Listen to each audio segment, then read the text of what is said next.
In this video, we'll learn how to approximate the area under the curve known as Riemann integral. This is the graph of function f from a to b. So one way to approximate the area is dividing it by n parts, the interval from a to b. So x0 is a, x1, x2, x3, and xn minus 1, and b is xn. We define x1, x2 minus x1, or x3 minus x2, or x4 minus x3, and in general, xk plus 1 minus xk as delta x if they are equal. If they are not equal, so the first one would be delta x1, the second one would be delta x2, and so on. So let's start with LNF, which means left Riemann integral. So look at the first interval. The first interval that I'm going to make it green is from x0 to x1.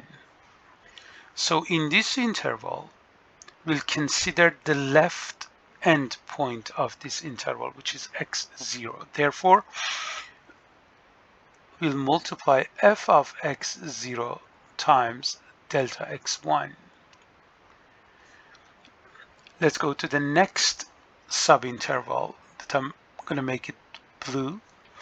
In this interval, the left end point would be x1. Therefore, we are going to write f of x1 delta x2. Keeps going. In the last subinterval that I'm making it red, the left end point would be xn minus 1. Therefore, it's going to be f of xn minus 1 times delta xn.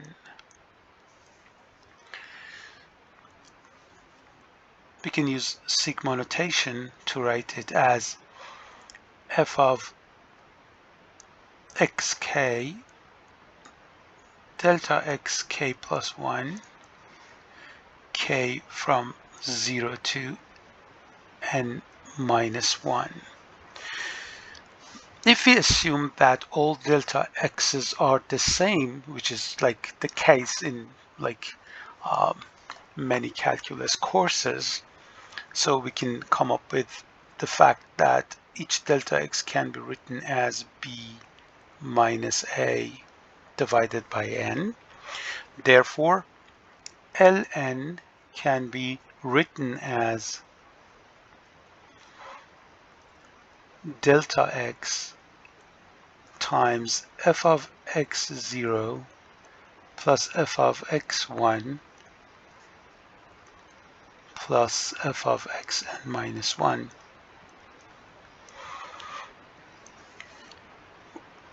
Which equals to b minus a over n sigma f of xk k from 0 to n minus 1. But what is this all about? If you look at the first term here, isn't it this one that I'm making it yellow? Isn't it the area of this rectangle that I'm showing you here? The second term would be the area of the second rectangle, and the third rectangle that I'm showing here.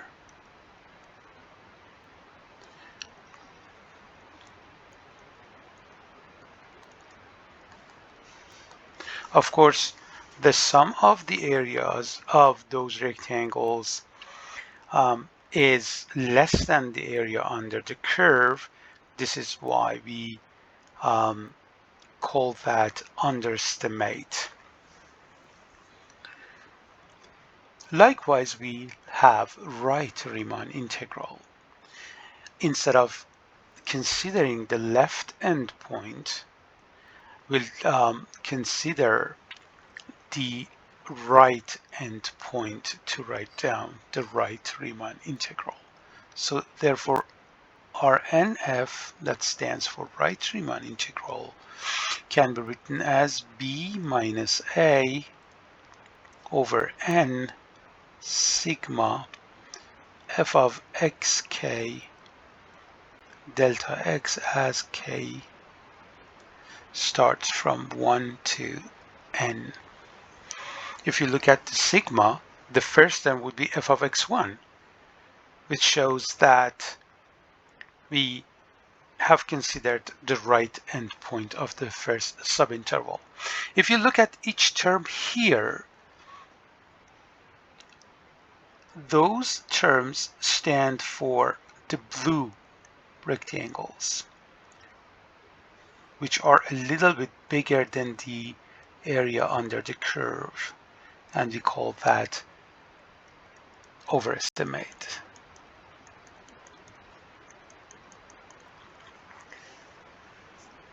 So far it is obvious that the real area under the curve that can be represented by I is less than Rn and larger than ln f. But we cannot claim that ln is always less. The reason why ln here is small because your function is increasing. If function decreases, obviously Rn is smaller than ln. Now I'm going to introduce the trapezoid.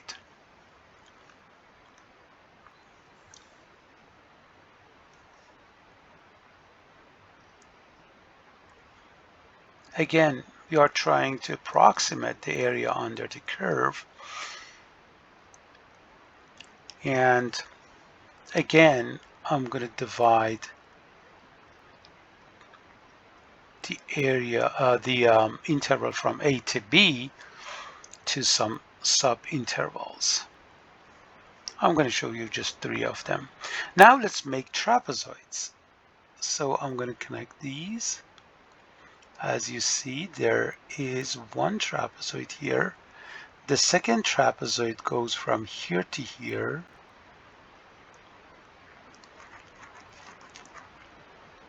The third here. And the fourth would be here. So for this function, which increases and the concavity, its concavity is downward, we can claim that Rn is the largest, then area under the curve, then the trapezoid, some of the areas of the trapezoids, and the last one would be Ln. Now I'm going to make a formula for the trapezoid.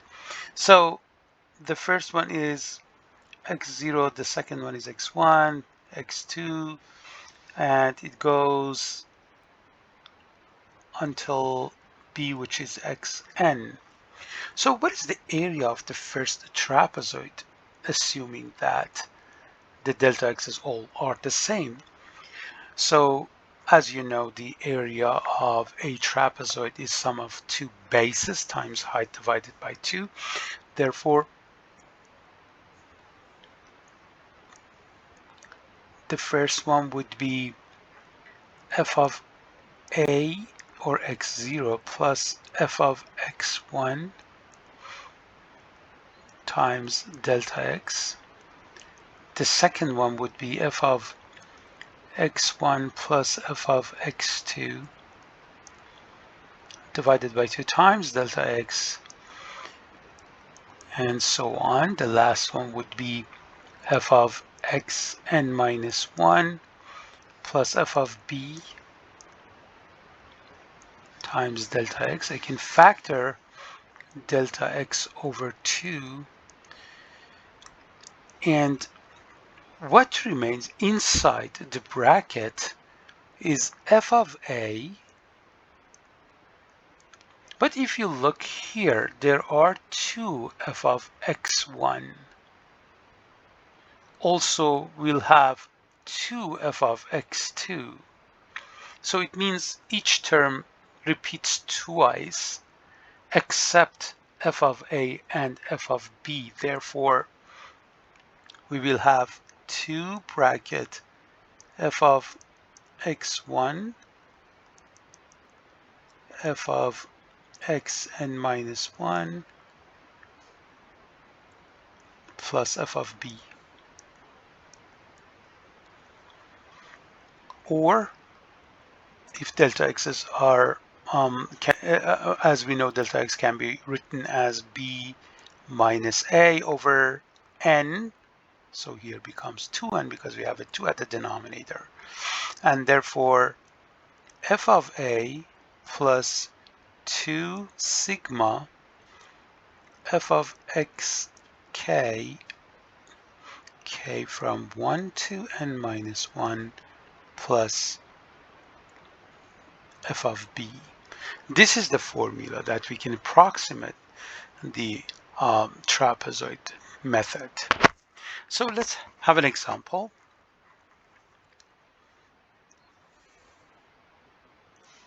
So imagine your function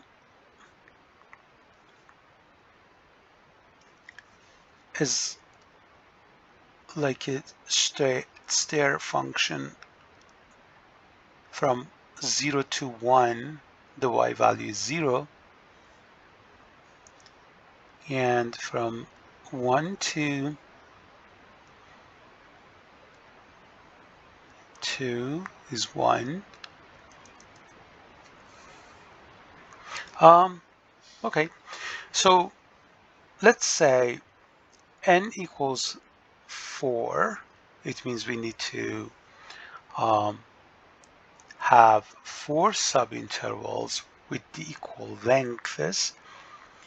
And as you know, a is 0 and b is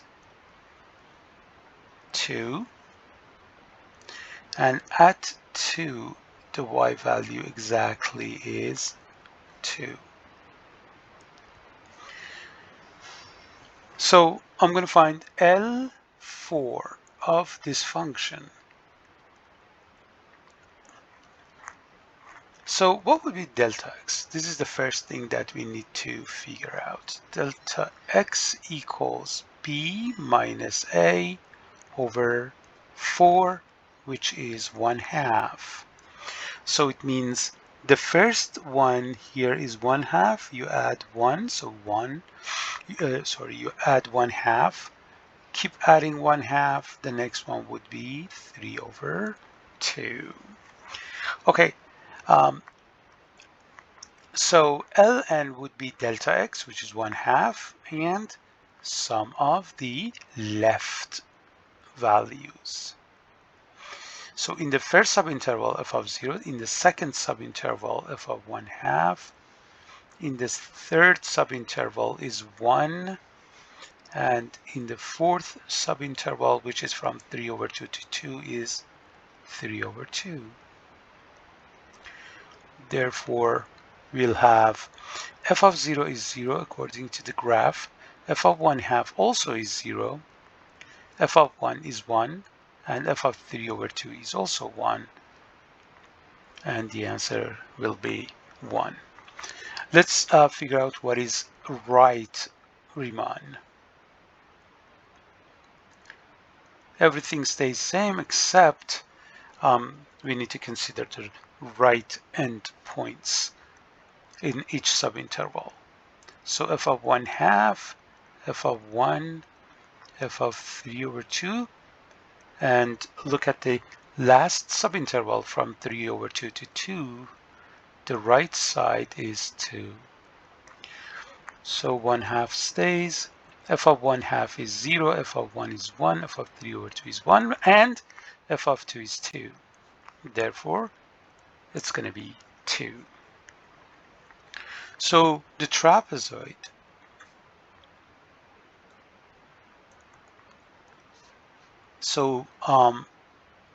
it's going to start with 1/4 because you can look at the formula that we obtained in the previous page. So it was delta x divided by 2. So this is why we have 1/4. So f of 0, and we have two bracket f of 1/2, f of 1, f of 3/2 plus f of 2.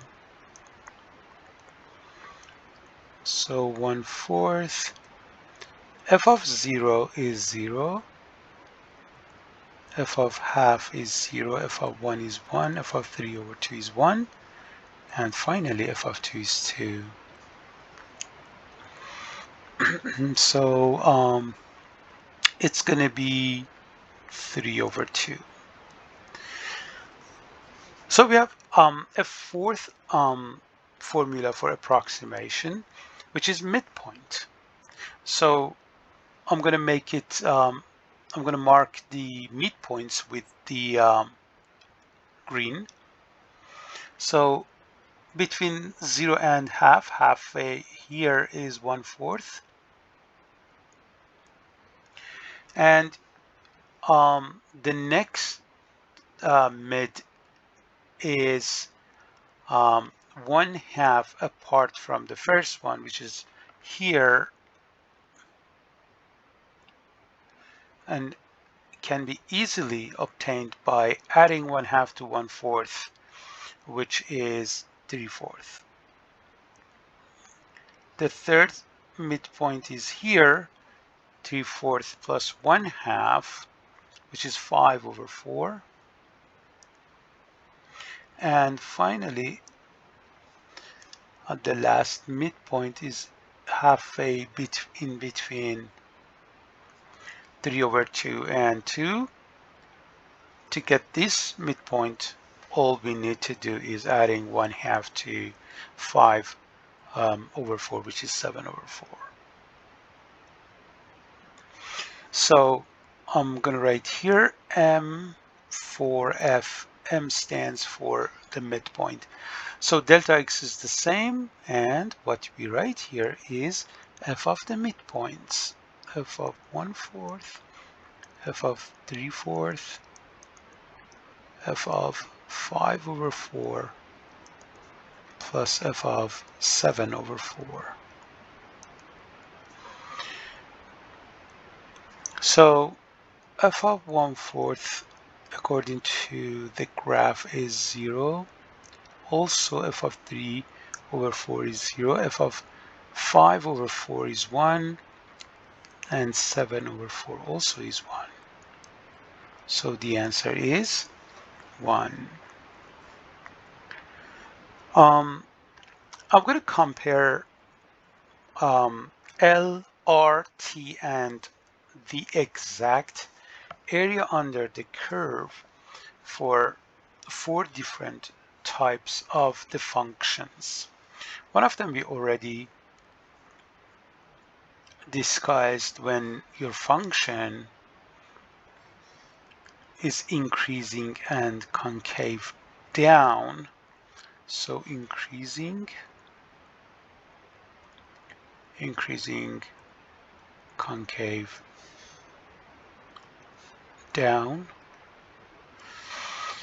Establish that R is the largest, and then the area under the curve, and then the trapezoid, and finally L. The second case is when it's increasing but concave up. So what happens if concavity is up? So the trapezoids go outside. if you look at this trapezoid. So obviously the area of these trapezoids, when they add up, they are larger than the area under the curve because a part of the trapezoid is outside. Therefore, we can say L is the lowest, and then I, and then T, and then R.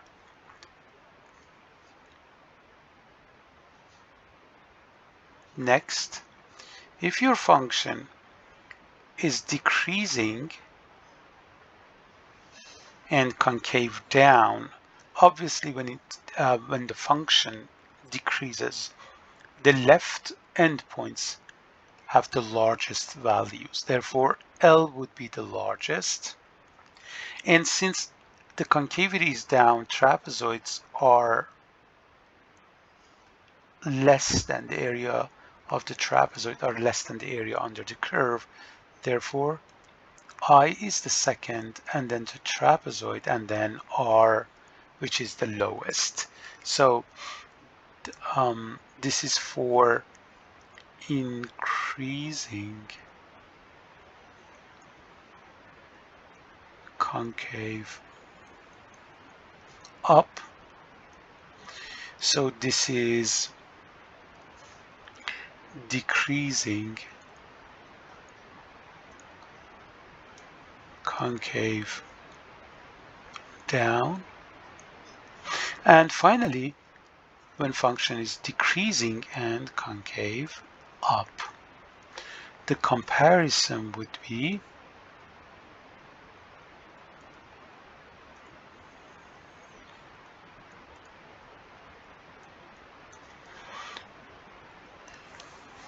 so obviously R still is the biggest, but in this case trapezoid is bigger than the area under the curve, and oh, I said left is the biggest, but I wrote R here, and R is the lowest.